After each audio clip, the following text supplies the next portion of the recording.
Hello again, ladies and gentlemen, Sonic from SEGADriven.com, and welcome back to our Sonic Amateur Games Expo 2022 coverage. In this video we're taking a look at Sonic Frame by Frame, developed by GameKidsFran. Now, this is a fun little sort of mini-game. It's a auto-runner, so Sonic will always run, basically, so you don't have to worry about his movement in a lateral motion. All you have to worry about is jumping, spinning, and pressing down to enter a roll. You can also use that in the air to sort of like turbocharge your way down back to the ground. Very similar to the way you press down in Sonic Dash on mobile devices. If you jump and then press down in Sonic Dash, you basically sort of jet towards the floor really quickly and basically gets you back on your path and allows you to react to enemies a lot quicker. It's very useful to be able to sort of master that skill, just so that you're always on the path and in control of your jump height. Because if you let the game sort of take over and ricochet over robots, sometimes it can lead you into danger. So I often found that the arc when I jumped onto a badnik and then let it bounce me off it would mean I then led myself onto a rock, which I'd then trip over and lose rings.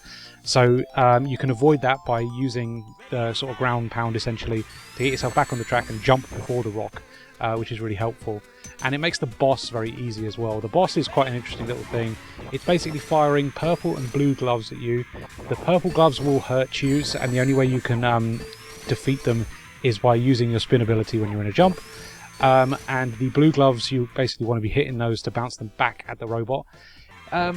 It's a bit glitchy, this boss. I noticed that it would often fire off lots of gloves at once, and they would actually collide with each other and cancel each other out, which is a bit rubbish, because then you're just sort of waiting for it to fire, and it's just a bit tedious to have to go through.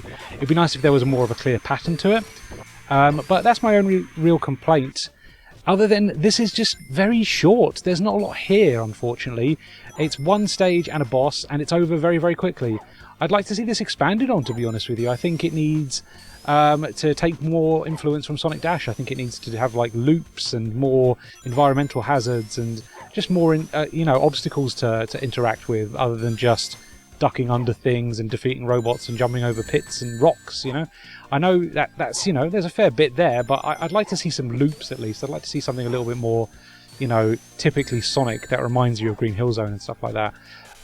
So yeah, that's a bit of a shame that the terrain doesn't really sort of move around and you don't get things like loops. I think that's something that this definitely could have in the next version. And I think the stages do need to be a little bit longer, to be honest with you. I think it could be double the length, maybe have a checkpoint in there, just to be a little bit more interesting, and definitely have some more interesting environments to explore. A little bit more variety to the actual environment itself would be nice.